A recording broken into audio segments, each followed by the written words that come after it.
YouTube. It has been months since I've uploaded a video, which I pretty much say in every single one of my videos. But I wanted to do an update video because so much has happened this year and in the last 6 months. First off, I want to say that I am pregnant. I am almost 13 weeks pregnant right now with baby number 2. And this baby was conceived 100% naturally. And if you have been following our journey or seen any of my other videos, you know that we had to do 2 rounds of IVF to get our daughter Emery. And so we're kind of blown away that we were able to conceive naturally, especially because we have male factor infertility. We do have female, factor infertility, but that's not why we had to do IVF. My problems with ovulating could have, easily been fixed with Clomid or Femara. So to rewind a little bit, my husband and I started a ketogenic diet back in January, the first week of January. That was also the same week I started my first period that I got postpartum with my daughter.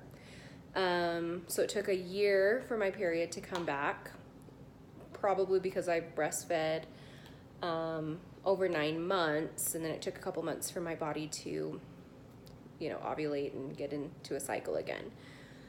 So in January, I had my first period. We started keto. We lost a lot of weight pretty quickly. My husband lost 40 pounds in 3.5 months. I lost 35 pounds from keto, and it was crazy. It was insane. So the first week in March, we went to see our fertility clinic to, talk about setting up, a calendar for a frozen embryo transfer. We knew we wanted to do one, pretty quickly. Oh, sorry. Don't touch it, baby. Okay? Don't touch it, okay?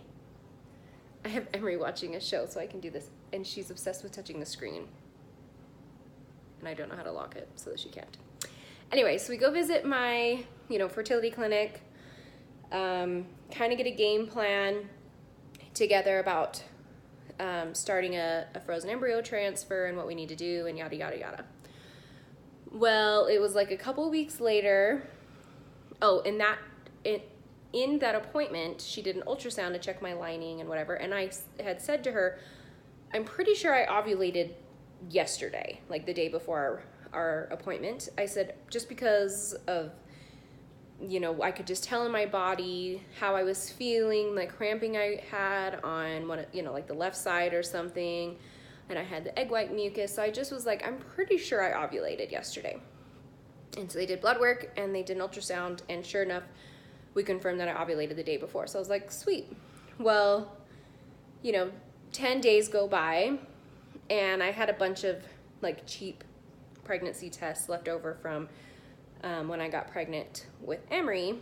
And so I was I don't know what came over me to take a test, because I knew that we have to do IVF to get pregnant. So I don't know why I was yeah, you should take a test, because I knew I ovulated, but then I was part of me was well, I think it was just we've been doing keto, and I know it really helps with infertility, but I know it helps with female infertility, and our problem is male infertility. Our male infertility is that the sperm cannot penetrate the egg, and that's why we have to do IVF with ICSI. Anyway, I just had this thought pop into my head, and I couldn't get it out, so I was I'll just take a test. I'll see that it's negative, I've seen 1,000 times before, and I'll just move on with my life. Well, I take a test, and I whatever, I move on, and I'm washing my hands and whatever. And it was just an 88-cent Walmart test. And I look down, and I can clearly see a line. It wasn't a squinter, it wasn't anything. There was clearly a line there. And my husband was home, it was on the weekend, and I was just I don't know if this is because this is an old test or if it's because I'm pregnant, but there's a second line. And he looks at it, and I think he had just woken up from a nap or for the day. It must have been for the day. Anyway, and he's kind of looking at it. He's like, does that second line mean you're pregnant? And I'm like, I don't know. Like, it should mean that I'm pregnant, but I don't know about this test. It's an old test. So I left and went, no, give me that pen. Gosh. I left and went and got a first response, and sure enough, it came back immediately as positive. So we're freaking out. I recorded us. I probably won't show it, but I mean, I recorded us talking about it and freaking out that we were pregnant and that we did it all on our own, and like seriously, what a miracle, and yada yada yada. So it was on a Saturday. So then I called my fertility clinic that Monday. They had me come in, do blood work. I think the day they had me do blood work, I was 12 DPO, and my number was 42, which isn't bad for 12 DPO, because you don't know, when you implanted and what number you started with. All we knew is that it needed to double 48 hours later. So I go 48 hours later. We hadn't told anyone that this has happened yet, just Eric and I know. And I get the call while I'm out to lunch with my aunt that's out of town. And I go take it in the bathroom, and she tells me, I could tell it was going to be bad news, because she was like, are you okay? Are you somewhere we can talk? Because this is not good news. And anyway, she tells me that the number only had gone up to, it was like 52 or 54. So it had gone up, but not at a level that it should have, and it was not a viable pregnancy. So long story short, this process was drawn out over the next 2 weeks of me getting my blood drawn every other day, and my number kept going up, and then it stalled, and then it went up again, and we just wanted it to go down. And at this point, we're concerned that it's going to be an ectopic pregnancy,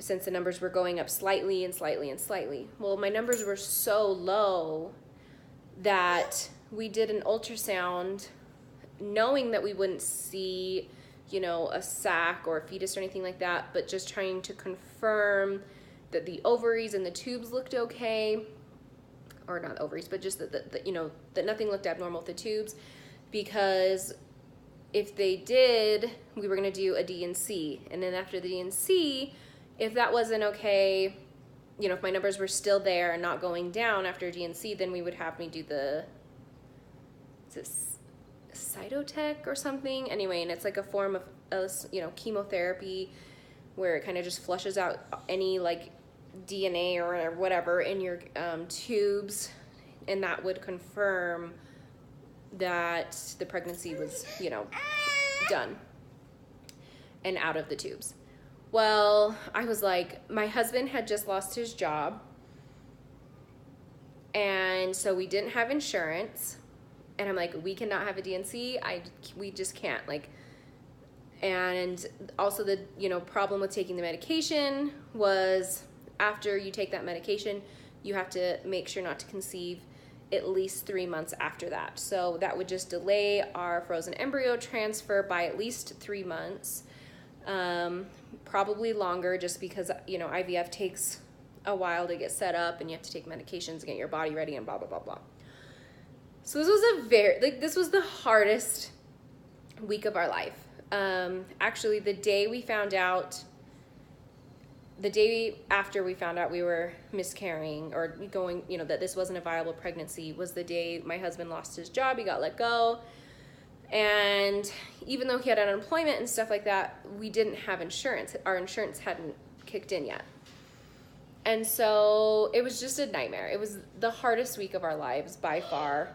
And yet somehow had to be human enough to be parents. And, Emery doesn't know what's going on, and she doesn't deserve to have sad, mopey, depressed parents. So, we had to somehow put a smiley face on for her. And anyway, we got through it. We stuck together, we made sure to pray a lot, and we got through it. Well, my numbers did start going down, thank heavens, and we didn't have to do a D&C or take the medication. I was so grateful for that. Finally, when I started bleeding and my numbers went down to 0, it was like a great day. So then, Emery, no. She's definitely getting into glass. Okay, hold on just a second. Excuse me, what's going on? Yeah, we're not gonna play with those. Let's shut this. Thank you. Anyway, we, little stinker. This is super informal and I'm just doing it on my phone, so I don't want to stop and edit from my phone. Anyway, so I start bleeding, everything's fine. My doctor suggests that I just take OPKs so I kind of know my cycle and know what's going on. So I order some cheap OPKs off of Amazon because my cycles are always insane, and especially after this chemical pregnancy, I knew it was gonna be crazy. So I didn't ovulate till like cycle day 30 or something. It was ridiculous, like how late in the cycle it was. But I figured that was because, you know, my body was trying to balance out hormones from the chemical pregnancy and whatever. Well, then we decided to hold off with the frozen embryo transfer until we get, you know, my husband's job figured out and everything like that. Anyway, we got pregnant again. A month later, a month and a half later, we find out we're pregnant again. And I take a test, and we were actually camping, but I knew when I ovulated because I had, you know, done OPKs, and so I took a test, and it was positive, and I was super excited at first, but then I was like, it was positive like 2 or 3 days after, like my positive from the month before. So like I got a positive at 10 DPO the first month, and then I got a positive at like 12 or 13 DPO, I think it was 12, the second month, but it was super faint. So I was like, that's, you know, that's crazy. But I was like, maybe it just implanted later. Like I still found myself being positive because I was like, holy crap, I got pregnant again. Like the first time we got pregnant on our own and then lost it, it was the first time in my life I found myself angry with God. Like my faith has never, I mean, it's been shaken at times, but never this much. I just couldn't understand why we had made, you know, we had come to terms with the fact that we would never conceive naturally. We were okay with that. We had done IVF before. We knew that's the only way we'd be able to bring children into this world, and we, you know, we'd come to terms with that. And then when we got pregnant on our own, I was like, just so confident that everything was going to be okay, and that like just, you know, God wouldn't take away this miracle from us. Why would he give it to us? So when he did, I just found myself very angry and like really had to work on my relationship, you know, my personal relationship with God. And anyway, that was hard because I've never had it, even with our first miscarriage, like I just never had it like shaken so much. Anyway, so it was hard. So when it happened the second time, I just didn't let myself get excited as much. I was positive about the experience, but I just didn't let myself get too excited. And then I took a test again the next day, and it wasn't getting any, or it did get a little bit darker, but I didn't, like, whatever. And then I was like, well, that's because these are rapid response, and they, like, need a higher HCG level, so I need to get a, you know, first response, you know, 6 days sooner or whatever when we get home. So I did, and I took it, and it just wasn't as dark as I was hoping it would be. Next day, I take another one, and it's just not getting any darker. So I knew it was going to be another chemical. I called the doctor's office and I told him right away, I said, I think I'm having another chemical pregnancy. They had me come in, take my levels. Sure enough, the first level came, and this was at like 14 or 15 DPO. My level was 11. And we just knew, I didn't even cry about it. Like I was just like, okay, I knew that this was a chemical. I was prepared for it. Do you want to get on the couch? Can you say please? Okay. Hold my hand.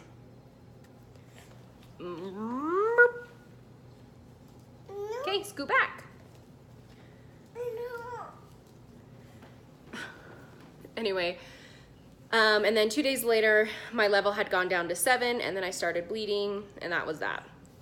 So I talked to my doctor, and I'm like, you know what, I'm done, with this like natural stuff. Oh, and at this point, Eric had gotten a really, really good job, a job that he's wanted for a long time. So, his job loss ended up being a massive blessing for us. We got way better insurance, covers infertility for the first time in our lives. And so we're like, you know what? We're ready to move on with the frozen embryo transfer. I'm tired of dealing with all these chemical pregnancies. Let's just move on. And my doctor was just like, you know what? I really want to try one more natural cycle. And she wanted to do an HSG test where they do the dye in the tubes in the uterus and take x-rays, also a biopsy, and also some, all this blood work to kind of make sure that everything's okay, since technically I've had 4 losses. Our first IVF ended in miscarriage. Our second IVF, we got Emery, but both embryos implanted, and we lost the twin at 8 weeks, and then my 2 chemicals. And so that sucked to hear, like, that we were now considered, like, what's it called? Like multiple pregnancy loss or something. Anyway, so we did all this, blood work and tests and stuff. And she's like, after we do an HSG and a biopsy, they just kind of scrape the uterus. She's like, a lot of times you are more fertile because of that. So let's just give it 1 month. And I was like, whatever, fine, let's do it, And I was kind of annoyed because I just wanted to get in to do a frozen embryo transfer. I didn't want to dink around anymore. Like, we just wanted to get pregnant and move on. Anyway, but I was glad she wanted to do all these tests, because if there was something wrong that we could fix or whatever, be prepared for, then we needed to find that out. Well, thank heavens, all of the tests came back good. The HSG was great, the biopsy was great, and all, the blood panel was fine. Everything looked good, and it was in normal range. And then we got pregnant, and I was like, okay. And I had been testing. I never, like, I couldn't with these OPKs. Like, you have to make sure that the test line is as dark as the control line or darker. And I just kept getting them, like, kind of like the same darkness. I'm like, is that a positive? Is that a positive? Like, I could never figure out when I actually ovulated, but I did keep them all. And so, like, on a paper with the date and time or whatever next to them. And I did finally get a positive, and I think it was like day 25 or 6. Like, it was pretty late in my cycle again. So I was like, kind of annoyed. Oh, because we also did Femera, so I was hoping that I would ovulate earlier in my cycle, and I really didn't. I guess I did compared to the month before, but anyway, so I was starting testing thinking I was like 9 or 10 DPO, but then when I look back at my ovulation test and see which one actually was the actual positive, it ended up being like 6 DPO that I started testing. So I was getting negative for like 3 days, and I'm like, dang it, I didn't get pregnant, and we did all these tests, and we just delayed, our frozen embryo transfer. And then I went back and looked at my tests, and I'm like, actually, none of those look positive until, I think it was May 26th I was like, that one looks positive. And I was like, yeah, that's the definite positive one. And so I took a test the next day, and I think would have been considered 9 DPO that day. And I had a cheap, easy at home test from Amazon, and I was just like so nervous, even though I was like, it's fine if it's negative. Like, I just felt myself so nervous. And I saw the second line, like, I could see it clear as day. It was super faint, but I could see it. And I just like fell to the floor and started crying and like praying like that everything would be okay, and just like, let me keep this, but like also thank you for giving me this chance again. And I don't know, it was just a weird day. And I'm like, okay. And I found out that morning, and Eric was at work, so I had to wait all day to tell him, because I didn't want to tell him over the phone. But I also didn't, like, a little part of me didn't want to tell him until after I got blood work done, because I don't know, after you see a positive pregnancy test and then you're just like, well, is that gonna be okay? Like, you just don't know how it's going to end, and you never do, obviously, even if it was a blazing dark positive, like, you don't know how your pregnancy is going to go that whole first trimester. And I just didn't want to like show him again and have him be like, okay, like see him disappointed or see him like scared again. Like, it's hard to tell someone exciting news and get an underwhelming response, not because he's not excited or whatever, but we're just very guarded. And so I thought about it all day, and I was like, maybe I just won't tell him. Then I'm like, how can I not tell him? Like, so I called my doctor's office and they had me come in the next day. I did tell Eric that night, and I told him straight up, I said, I'm gonna tell you this. Don't be sad, don't be guarded, please be excited, even if you have to fake it for my sake. Just because this is exciting and we have to treat this as a brand new experience. And he was excited, and even though I could tell he was still guarded, like, I totally understand. So the next day I got my blood work done, would have been 10 DPO, and my HCG was 27 and my progesterone was 29. They were super happy with those, results. And 2 days later, I was just hoping for a 54. I'm like, okay, praying and dying, hoping for a 54, because that means it would have doubled. And also I ended up telling my mom and sister Tuesday night after we got our blood work of 27, just because I'm like, I'm tired of going through this shit alone. It sucks. Like, it sucks when you want to talk about something all the time, but I'm sure, my husband's sick of talking about it all the time. And anyway, so I just needed other people to know. So I told my mom and my sister, and I was super relieved that I could, because I told them not to get excited, because we just, have had these other pregnancies, which they knew about, but not till after the fact. And anyway, it was just nice to have their support. But anyway, so 2 days later, we are hoping for a 54, and we get an 83. So our numbers doubled in like 28 or 29 hours instead of 48 hours. And I was shocked, because I didn't even get that kind of doubling with the twins, like when I was pregnant with twins. And so I was ecstatic. I was beyond happy. And then after that, we were doing numbers once a week. We did blood work the following, week, exactly a week later from the 83, and then again a week after that. And every day we do these stupid beta blood tests, I'm sick all day long. And I get them done at like 10 in the morning, and then they don't call me till 5:30 or 6 at night. It's just miserable. I'm sick about it all day. I just feel like I know I'm gonna get a bad number or whatever. I have, it's just horrible. I hate those days. So a week later, I was hoping for a number like between 900 and 1,000. Like, that would mean our numbers doubled, and everything would be good. They call me with a number of 2,212. So again, I was like, oh my gosh, like, we were just so shocked. We're not used to getting good news after good news after good news. And then the week later, we were hoping for anything between 15 and 20,000, because your numbers start to slow down doubling time after like 1,200 or something like that. So I made sure to like set my expectations pretty low and not like, be upset if they weren't, above 25,000 or something like that. And our number was almost 27,000. So our numbers just doubled beautifully. Everything was great. We went in at 6 weeks and 6 days, saw a beautiful little baby and yolk sac and a heart rate of 124, which was amazing, because Emery's heart rate was 123 at 6 weeks and 6 days.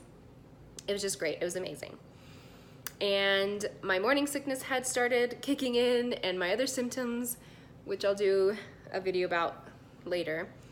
So everything, like, life was great. We were able to tell Eric's family, and finally I'll get a little bit excited about this. Still, of course, cautious, but pretty excited too. because we've gotten so much farther than we had, you know, with our previous 2 chemicals, obviously. Then 4 days later, at 7 weeks and I think 2 days, I started spotting, which was like, okay, that's normal, don't freak out, but I was freaking out inside. And then I you know, a couple hours go by, we're laying in bed watching TV, I go to the bathroom, and full on, I'm bleeding. Like, red blood in the toilet, on the toilet paper, I'm losing my shit. It's like 10:30 at night, Emery's asleep in bed, I am losing my mind, because I'm like, how can this be happening? How can we be losing this baby? Everything is fine. You know, we just saw them 4 days ago. It was horrible. So my mom comes over and stays at our house with Emery, and Eric takes me to the emergency room. And long story short with that, we find out that I have a subchorionic hemorrhage. And the baby is fine. We see the baby, which was such a relief. And it was crazy because when I was freaking out at home, and on the way there, I just felt numb and sick, and like I just wanted to jump out of the car. I was just crawling out of my skin. I couldn't believe it. And then when we got checked in and into the hotel room, into the emergency room, I instantly felt calm. I instantly felt peace, that everything was going to be okay. I didn't know if that meant that God was telling me, like, you will survive this miscarriage, or that he was telling me your baby's okay. I was feeling like he was telling me that my baby was going to be okay. You know, we had to wait like an hour or so for the blood work to come back, and for the lady to come down and do my ultrasound, but I was okay. All of a sudden, I wasn't freaking out anymore. So sure enough, they come down for the ultrasound, and you know, the lady just says, okay, you know, she can't give any medical advice or tell us what's going on, but she does say, I can see a fetal pole, you know, and a heartbeat, and she showed us, and it was just like amazing. It was so wonderful. So we see the baby, everything looks great there. She does see where the bleed is, where the hemorrhage is, and she goes, you know, I don't know for sure, but this looks like, you know, this hemorrhage, which basically means that the placenta has pulled away from the uterine wall, and it creates a bleed and a blood clot and this hemorrhage. And that is what caused my bleeding. And I was like, oh my gosh, okay, thank you. I mean, of course, that's not ideal, but the baby's okay. We're not losing the baby yet. Everything's fine. The doctor comes in and tells us our beta levels were like insanely high. They were like 135,000. Like, they were great. The beta levels were fine. And, you know, they looked at the scans, and he said, you know, that it's a hemorrhage. This does put you at a higher risk for a miscarriage, but as of right now, everything's fine. They put me on pelvic rest and sent me home and told me to call my doctor in the morning. So I called our fertility clinic the next day and, you know, told them what was going on. We already had an ultrasound scheduled for like the following Tuesday. So it was like an exact week later after I went to the ER. And so I just was on pelvic rest, and I put myself on, or I was on pelvic rest, and then that's what the ER told me to do. And then my fertility clinic told me to, you know, basically do like a modified bed rest. Obviously I still have to take care of my daughter, but we just took it easy as much as possible. I tried not to go anywhere or do anything. I tried not to pick her up unless I absolutely had to, and stuff like that. When we went in for our ultrasound at the fertility clinic, I was 7 weeks, or no, I was 8 weeks in like 6 days or 5 days or something like that. And baby looked great. The bleed looked like it had grown a little bit, which was a little disappointing, because of course I'd done all this research on Google and of other people's experiences where some of them just go away on their own pretty quickly, and some of them grow to these massive sizes to the point where they completely detach the placenta from the uterine wall and you lose the baby, and that's obviously our biggest fear. So I was really disappointed when she said that the hemorrhage had grown a little bit, but I had another ultrasound scheduled for my regular OB the following week. So again, we just continued bed rest, drinking lots of water, taking it as easy as possible. And then 2 weeks later, we go see my regular doctor, and I was 10 weeks.